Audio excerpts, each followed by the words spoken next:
Hi, everybody. Welcome to the Monday update. I am Martinez-Bateman. I'm an equity and communications consultant here in the beautiful Pacific Northwest. I'm calling you, whatever. I'm videoing you. What word is for this? I'm recording this video in my home office here in the Rockwood neighborhood of Portland and Gresham. Let's talk about Thursday's update. Last Thursday's update talked about how it was the anniversary of my mom's death, how my body had been trying to tell me all week, hey bro, slow down. There's something up here. We got to look at this. And I was like, nothing's wrong. I'm fine. Wasn't great. Not great choices as a result of, probably as a result, but also just could be random. But it felt like as a result of that crappy behavior on my part where it came to my body and what they need. I got sick. I was sick Friday, Saturday, and Sunday. Just run-of-the-mill cold, but not fun. Just spent the whole weekend feeling my sinuses hard and sneezing and on the couch under a blanket with tea, with soup, with food. So I feel much better today. It's like basically the end of the day on Monday.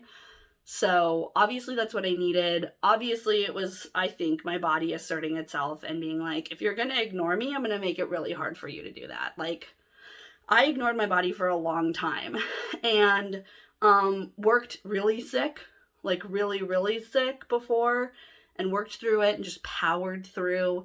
And that's not who I want to be anymore. And so I'm really grateful for my body for being like, you said this isn't how you wanted to do things. Like, if this is how you decide to do things, we're going to make you pay attention to us. So, I don't know why my body is an us. Just because there's a lot of parts in there. Who knows? I don't ask the body where its wisdom comes from. But anyway, so that is what is the setup for my intentions this week. So, every week on Monday, I record a video talking about my intentions. Every week on Thursday, I record another video talking about how I did. My intentions this week are: number one, continue to lead with my body. I did that this morning. I slept in. I took care of myself. I did most of my work in the warmer house. I'm out here right now, bundled up because the camera's here, the lights are here, but I'm like spending max 30 minutes in this room today. Like, I am doing filming here and that's it. So that's a big deal for me to just be like, no, bro, we're taking care of our body. So continue to do that.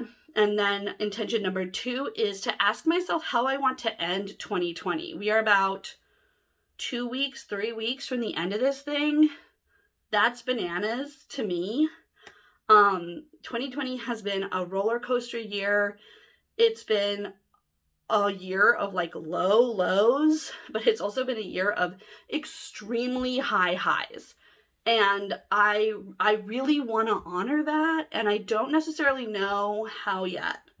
So I'm just going to be sort of asking that to myself, like letting my brain sort of like handle that in the background as I'm doing other things. And then the other thing I want to ask myself this week is, how am I going to set up 2021? A lot of my success in 2020 was not, I don't want to use the word planned, because I started a business in 2020. It was a newsletter writing service. It was a very humble business, but it had good projections, good market research. I thought we were set up to have, fairly moderate success continuing over the years. And then 2020 hit, and we have had massive failure and massive success. November 2020 was the highest earning year of my life, my entire life. And that's gross, not net, but still, whoa. And then same for this month. This month is even more so the highest earning year of my life. Like, and I think, I haven't done the whole math, but I think December 2020 would be the highest earning year of my life, net and gross. I really thought this year was going to take me out. Like, I really thought, even at the beginning of the year, before 2020, I was making a decision to start a business that didn't it wasn't a passion business. You know, I do love writing newsletters. I love writing newsletters to people. It's something I could do forever, but that's why I started that business. It's not because I just love newsletters with my whole heart. Like, they're great. I love them. They're a great vehicle. But I was like, we got to be realistic. You know, how many people really want to work with someone like you, me? How many people are really on the same page when it comes to equity and those values? Like, I decided to start a business I knew would be economically viable so that I could just run it and have my values internal, because I had come to a point in my career where circumstances were such that I didn't believe other people cared about the things I cared about. I didn't believe other people cared about having time for meals, having time for sleep, being able to be flexible for people with disabilities. Like, all of these things that were so hyper important to me didn't seem important in the market. And so I was ready to just put that away and have a little domain that I was in charge of where I could make that reality happen, and then just give up basically on living in a world where those were the values. And then 2020 shook, I think, a lot of us out, where a lot of us were thinking that the world didn't want these values and we were alone.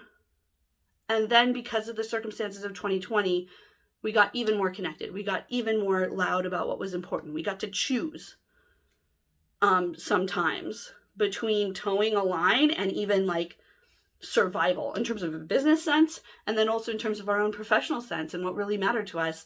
And I saw a lot of people coming to the forefront of this work, this equity work that we're all doing a lot of right now, where we are taking care of our bodies. We are centering our health. We are centering the health of others. We are taking care of each other. We are committed to mutual aid. We are looking at, you know, the standards and the status quo and saying, you know, this isn't good enough.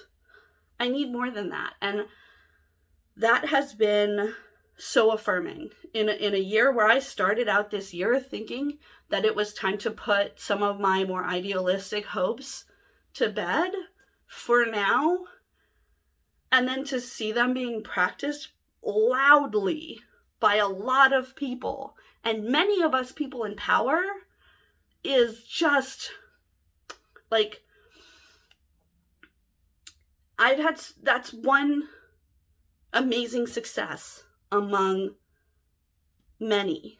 And I want to be able to set up 2020 to be, you know, continue to take those opportunities and those learnings, and also be able to close out some of the things, or I want to set up 2021, to take care of those opportunities, take advantage of those opportunities. But then also there are things that I should leave in 2020 and just let that be a thing that happened in 2020, and, you know, process it because it's a part of my story, but also realize that there are some assumptions that were shattered this year.